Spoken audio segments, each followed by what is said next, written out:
जब जिला प्रमुख अब नंबर आए, बनाने का नंबर आए, तो खुद की लुगाई को बनाए। यूथ कांग्रेस की राजनीति, इतने सारे युवा हमारे आड़ती में घूमते हैं, इतने सारे छात्र नेता बन के आते हैं। यूथ कांग्रेस का जब अध्यक्ष का चुनाव लड़ने का मौका आया तो खुद के वो गोलू सा पागल सा एक बेटा है उसको अध्यक्ष बना दिया, जो सचिन पायलट के दरबार में चला गया और पायलट साहब के पैर पकड़ लेके, साहब नरेश मीणा से बचाओ मुझे, मेरे पीछे पड़ा हुआ है।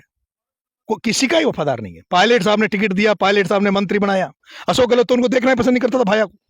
भाई साहब, आप तो खिलाफ हैं, लेकिन आपकी पार्टी ने तो मंत्री पद दे रखा है। आप कह रहे हो कि सारी हाड़ौती की राजनीति यही चलाते हैं और कॉमर्शियल राजनीति है। आप अपने आप को किसान का बेटा कहते हो और हो भी किसान के बेटे। आपको टिकट कौन दे देगा जब इतनी ही चलती है? तो लड़ कैसे पाओगे, मुझे ये बताओ ना। लोग आपके साथ में क्यों आए? जब इतना डर बता रहे हो, सारी चीजें कॉमर्शियल बता रहे हो, नरेश मीणा किस तरीके से इन स्थितियों और परिस्थितियों से गुजरेगा? कोई तो आपके पास रास्ता होगा। महेंद्र जी, नरेश भाई, जब मैं पता कर रहा था तो यहाँ एक नेता हैं भरत सिंह कुंदनपुर, बेहद ईमानदार, बेहद शालीन बताए जाते हैं। वो भी आपकी तरह प्रमोद जैन भैया से पीड़ित हैं और लगातार सरकार को लेटर भी लिख रहे हैं। ऐसा क्या है जो मुख्यमंत्री अशोक गहलोत समझ नहीं पा रहे, उसके अलावा सारी जनता जान रही है, नेता जान रहे हैं?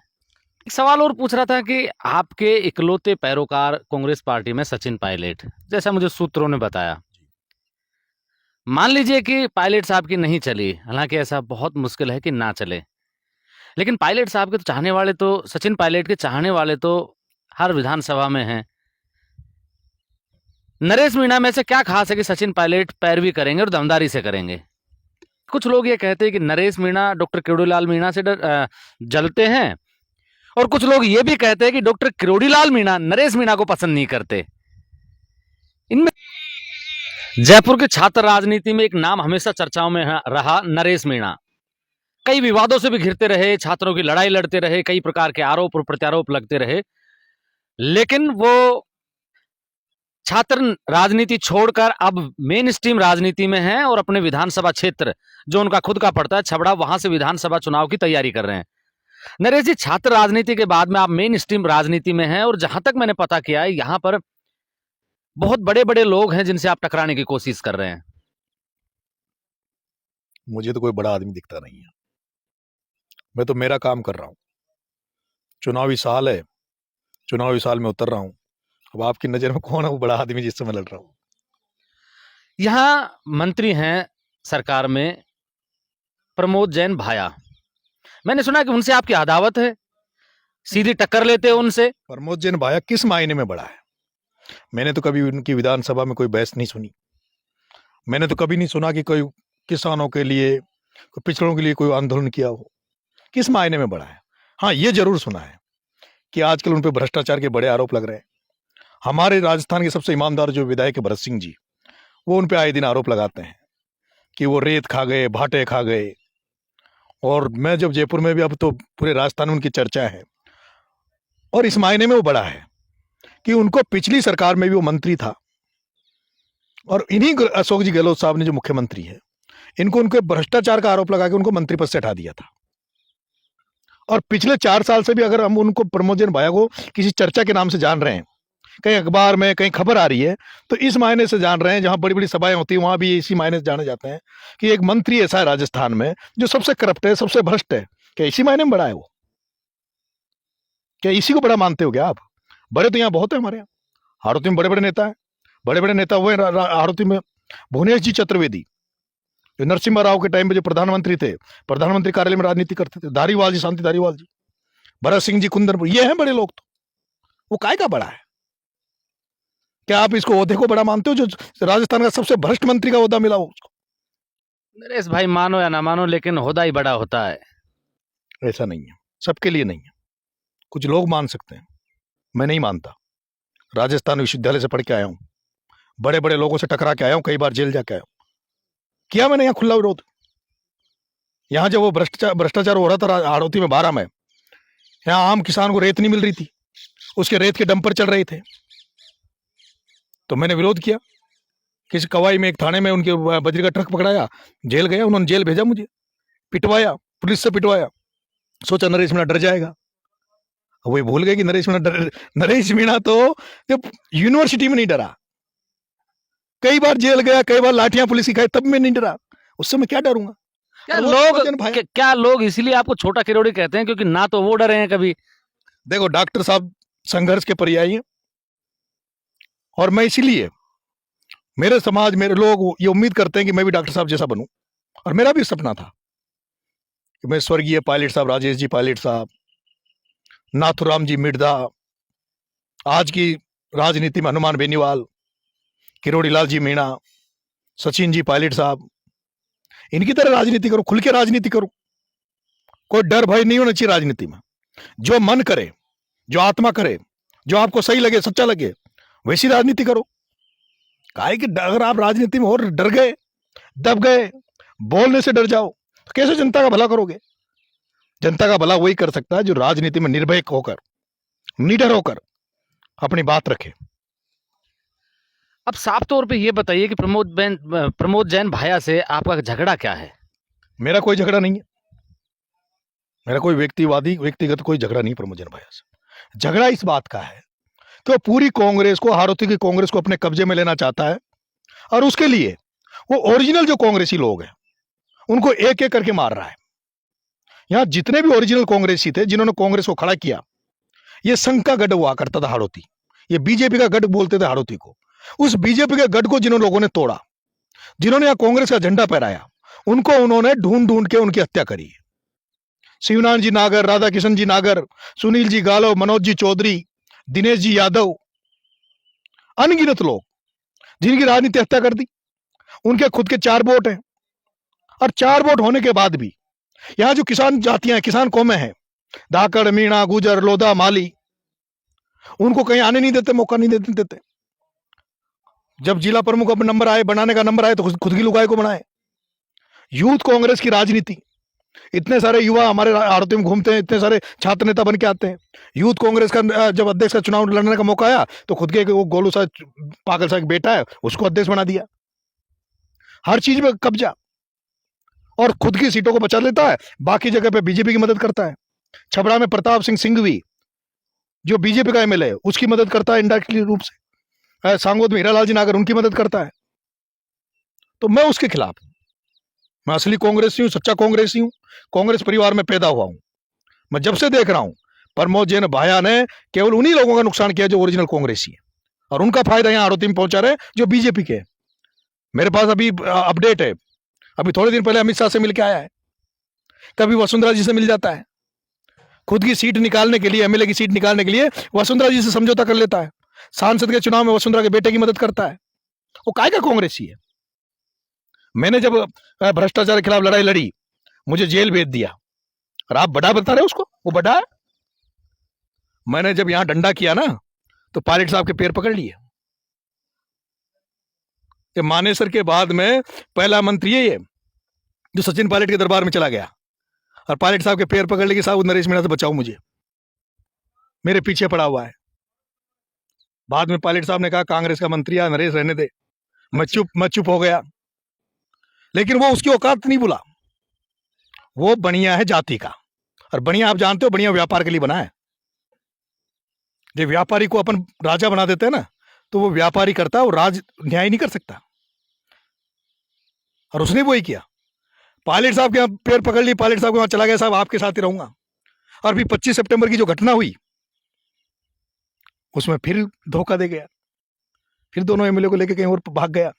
अच्छा, ये भी जाने वाले थे? वफादार नहीं है, बिल्कुल किसी का ही वफादार नहीं है। पायलट साहब ने टिकट दिया, पायलट साहब ने मंत्री बनाया। अशोक गहलोत तो उनको देखना ही पसंद नहीं करता था भाया को। अशोक गहलोत के यहाँ शांति धारीवाल जी आदमी थे, और ये भाया उस शांति धारीवाल जी के साथ धोखा किया था, उनके 400 करोड़ खा गया। खुद धारीवाल जी ने अपने घर पे आके एक बार कहा था कि मेरे पिताजी को कि सरपंच साहब मेरे इतने पैसे खा गए जो इसकी 4 पीढ़ी को नहीं बीते। अब वो आदमी जो केवल करप्शन की राजनीति करे, भ्रष्टाचार की राजनीति करे, हमारे यहाँ चारों तरफ भ्रष्टाचार फैला हुआ है।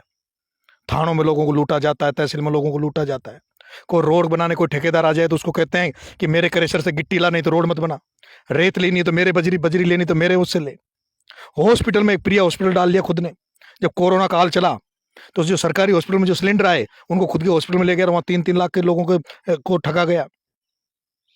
मैं उस कॉमर्शियल पॉलिटिक्स के खिलाफ हूं।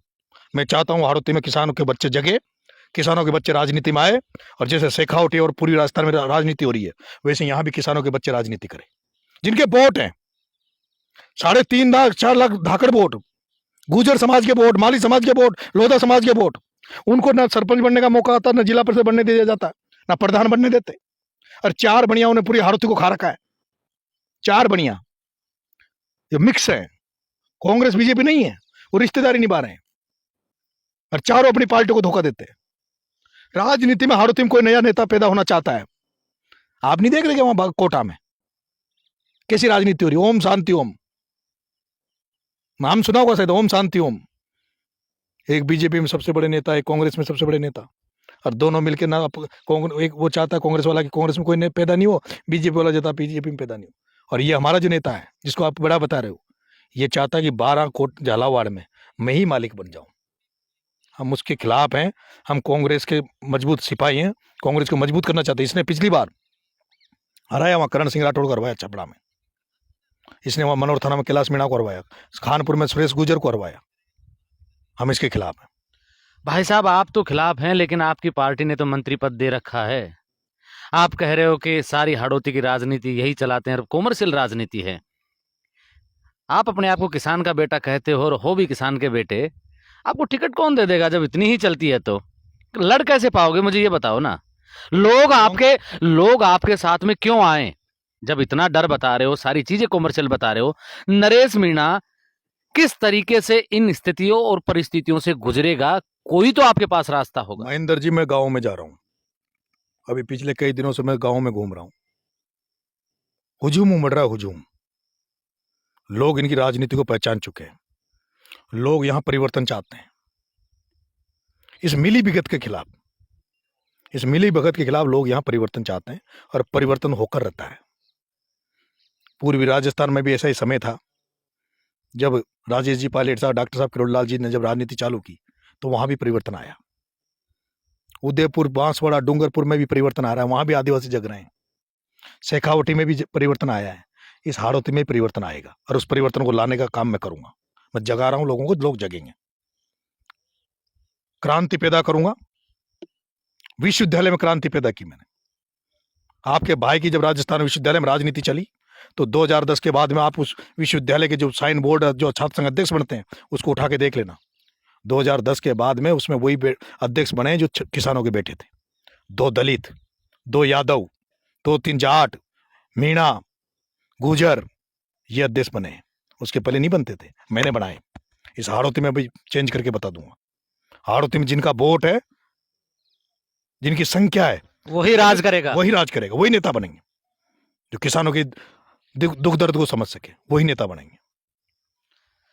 नरेश भाई, जब मैं पता कर रहा था तो यहाँ एक नेता हुआ करते हैं सिंह कुंदनपुर, बेहद ईमानदार, बेहद शालीन बताए जाते हैं। वो भी आपकी तरह प्रमोद जैन भया से पीड़ित हैं और लगातार सरकार को लेटर भी लिख रहे हैं। ऐसा क्या है जो मुख्यमंत्री अशोक गहलोत समझ नहीं पा रहे, उसके अलावा सारी जनता जान रही है, नेता जान रहे हैं? भरत सिंह जी पीड़ित नहीं है।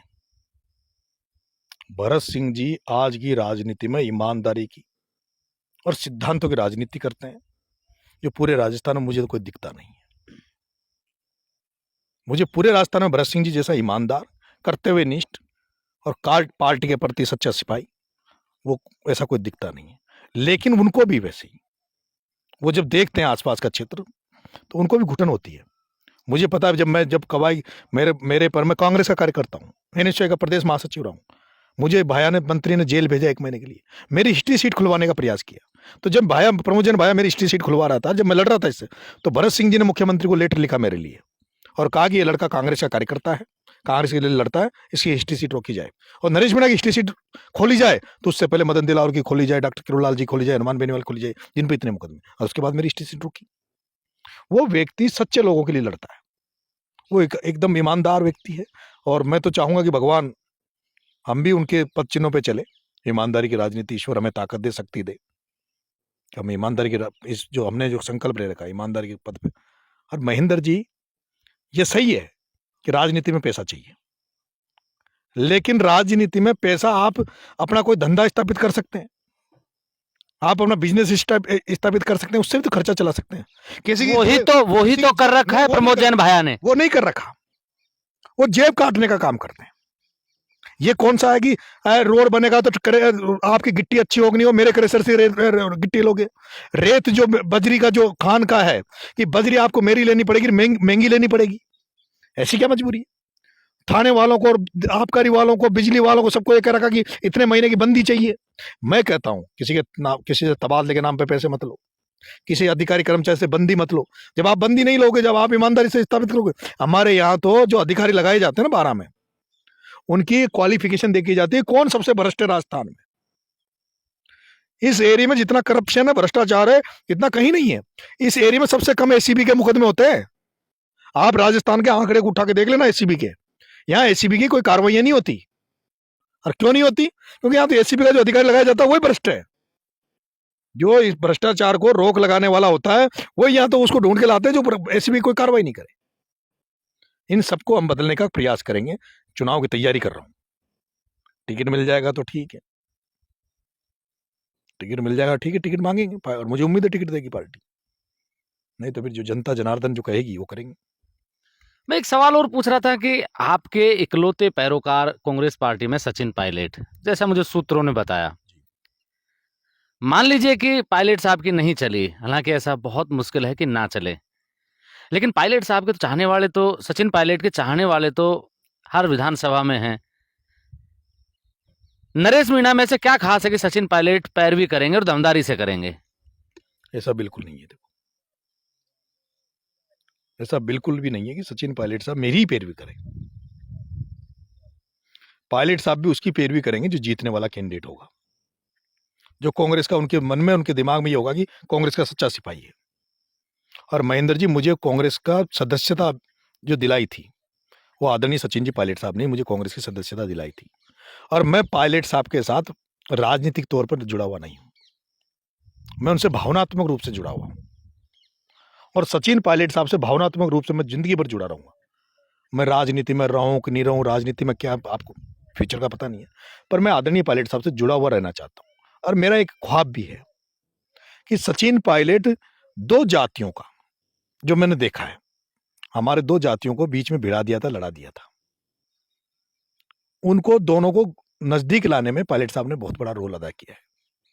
मैं उसको, जो सामाजिक सद्भाव है, उसको और मजबूत करना चाहता हूं। और मैं देख रहा हूं, जब से मैं पायलट साहब के साथ जुड़ा हूं, मैं देख रहा हूं कि किस तरह से गुर्जर और मीणा, दो जातियां आपस में साथ आने लगी है, किस तरह से मिलजुल कर रहने लगी है, किस तरह से वो जो पुराना सद्भाव था हमारा, जो राजेश जी पायलट साहब के साथ जो सद्भाव था, बीच में जो आंदोलन हुआ, आरक्षण का आंदोलन, उस समय थोड़ा सा मन मुटाव हो गया था, वो वापस पायलट साहब ने खत्म कर दिया उसको। और आपने देखा होगा, अभी भी आपने जो ये घटनाक्रम, राजनीतिक घटनाक्रम राजस्थान में हुए, पूरे मीणा समाज के सारे एमएलए, 4 एमएलए उनके साथ थे। मैं तो चाहता हूं कि मैं हमेशा उनके साथ चलूं। और मुझे पायलट साहब की वजह से, पायलट साहब को चाहने वाले लोग कितने हैं राजस्थान में, उनको कहीं जंगल में भी खड़ा कर दो तो भी भीड़ इकट्ठी हो जाती है। राजस्थान में गिनती के नेता हैं ऐसे महेंद्र जी, जो अगर बद्रीनाथ, केदारनाथ में जाके भी अगर सभा करे तो उनके लिए 50,000 लाख आदमी यहां से चले जाएं। उनमें से एक सचिन पायलट है, जिनको आप जंगल में भी खड़ा कर दोगे तो वहां भी भीड़ मिलेगी। और उनके फॉलोअर्स उनको दिल से चाहने वाले हैं। राजनीतिक तौर पर पायलट साहब को हो सकता कितने चाहे नहीं चाहे, लेकिन मैंने ये देखा है, पहला ऐसा नेता जिससे लोग भावनात्मक अटैचमेंट रखते हैं।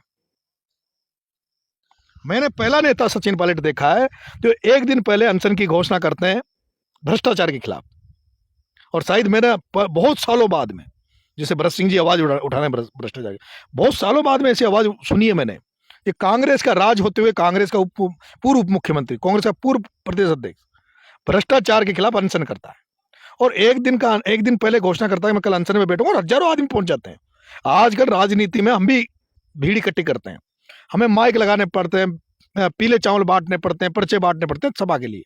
लेकिन सचिन पायलट एक ऐसा शख्स है जो एक दिन घोषणा करता है कि मैं अजमेर से छात्रों के लिए, युवाओं के लिए, बेरोजगारों के लिए मैं पैदल यात्रा करूंगा, और दूसरे दिन हजारों आदमी पहुंच जाते हैं। 4 दिन बाद में बिना लोगों को बुलाए, आह्वान किए 1.5 लाख आदमी जयपुर में पहुंच जाए।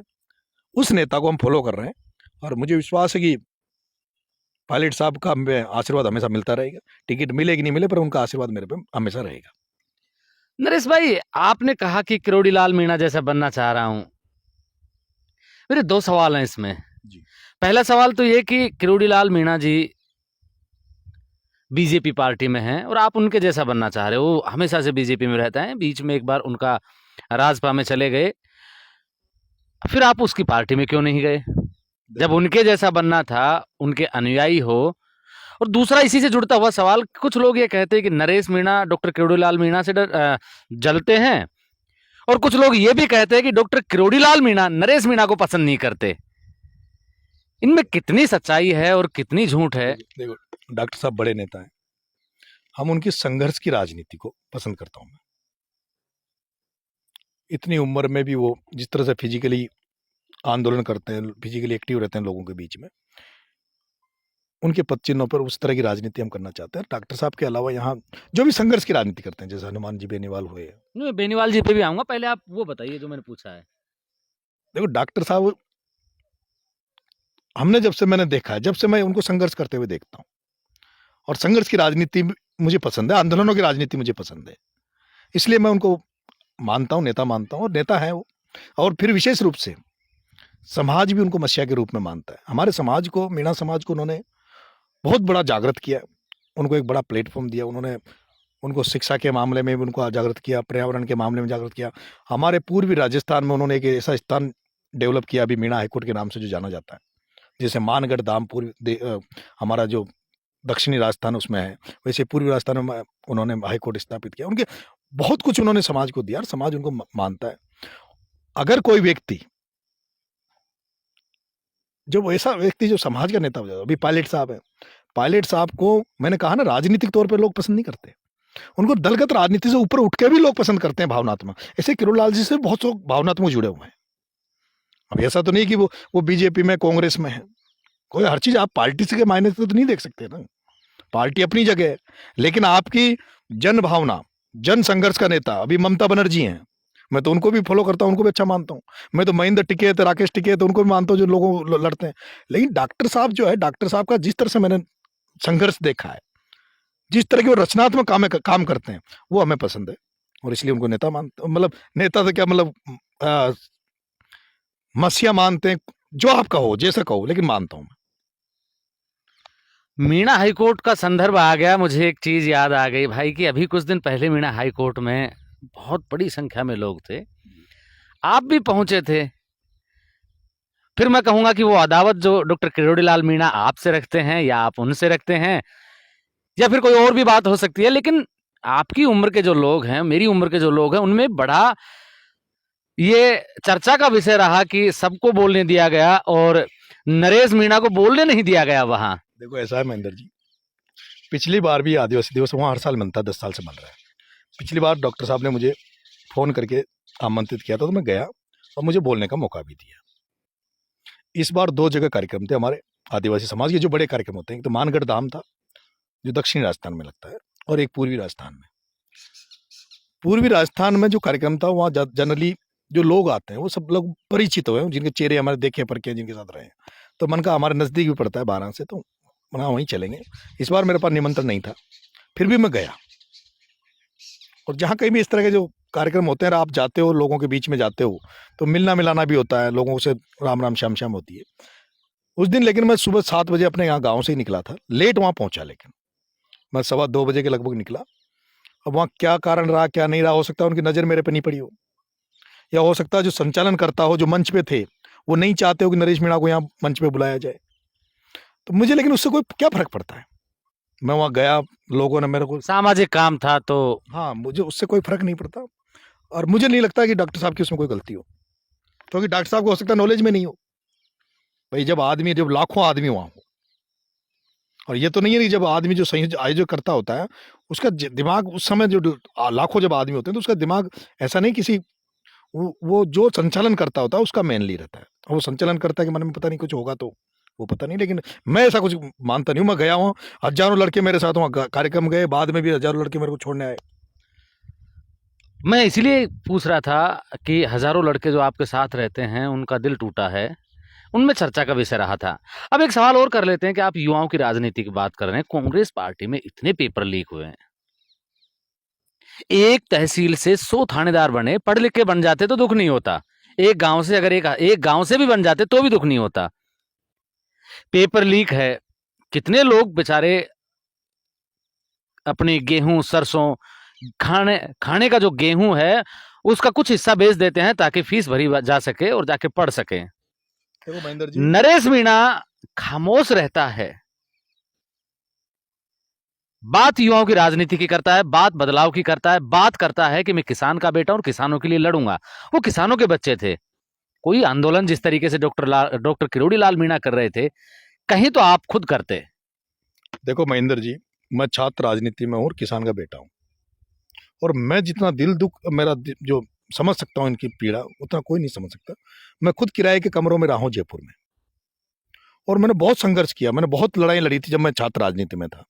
मैंने छात्रवृत्तियों के लिए मैंने ये भी आवाज़ें उठाई थी कि जो स्टूडेंट, जो ग्रामीण अंचल से जो बच्चे जो आते हैं, जो कमरों में रहते हैं, उनकी भी छात्रवृत्ति रूम का जो किराया के रूप में सरकार को देना चाहिए।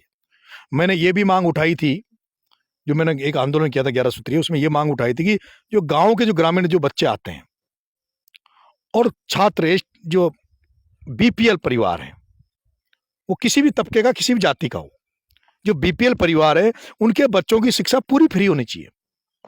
टोटल शिक्षा ही, कॉलेज तक उनकी शिक्षा फ्री होनी चाहिए।